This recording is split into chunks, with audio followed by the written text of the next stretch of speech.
Gold और silver के अंदर लगातार गिरावट देखने को मिल रही है और कल तो गोल्ड के अंदर 1.1 ट्रिलियन डॉलर मार्केट से वॉश आउट हो गया। एक बड़ी गिरावट देखने को मिल रही है और लगातार देखने को मिल रही है।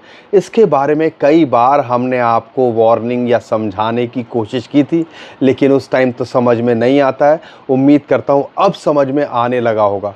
लेकिन अब एक बड़ा सवाल, क्या ये गिरावट जारी रहेगी? यहाँ से अगर गिरेगा तो गोल्ड सिल्वर का प्राइस कहाँ तक आ सकता है, उसके बारे में तो मैं आपको बताऊंगा और समझाने की कोशिश करूंगा ही। लेकिन साथ के साथ में ये हो क्यों रहा है, उसके पीछे क्या रीज़न निकल के आ रहा है, वो भी बताने और समझाने की कोशिश करूंगा। इसलिए हमें फॉलो कर लीजिएगा और इस वीडियो को शेयर ज़रूर करिएगा। सबसे बड़ी जो इस टाइम पे अपडेट निकल के आ रही है, जिसकी वजह से कल एक इमीडिएट गोल्ड और सिल्वर के अंदर क्रैश देखने को मिला, वो था यूएसए की मार्केट का गिरना। और यूएसए की मार्केट के अंदर से एक दिन के अंदर ही trillions of dollar wash out हो गया। और उसके पीछे एक बड़ा रीज़न था कि सीपीआई का डाटा निकल के आया। एक्सपेक्टेड था 4.2%, वैसा ही निकल के आया, लेकिन 3.8% प्रीवियस मंथ से काफ़ी बढ़कर निकल के आया।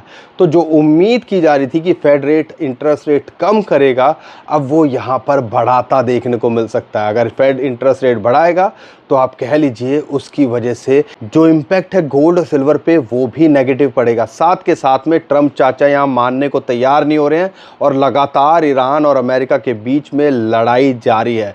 एक ग्लोबल टेंशन तो है ही कि मंदी की आशंका ना हो जाए और यहाँ पे क्रूड का प्राइस ऊपर ना चला जाए, और इसकी वजह से भी गोल्ड और सिल्वर के ऊपर प्रेशर लगातार बना हुआ है। यहाँ तक कि डोनाल्ड ट्रंप ने वार्निंग दे दी है, अगर आज ईरान ने डील साइन नहीं करी तो हम एक बड़ा हमला ईरान पे कर सकते हैं। स्ट्रेट ऑफ हॉर्मुज ईरान ने बंद करने के लिए अनाउंस कर दिया है। तो आप कह लीजिए ग्लोबल सिचुएशन की वजह से प्रेशर तो बना ही हुआ था। सीपीआई का डाटा जब निकल के आया, यूएसए की मार्केट के अंदर एक बड़ा क्रैश देखने को मिला, उसका भी प्रेशर गोल्ड और सिल्वर पे देखने को मिल रहा है।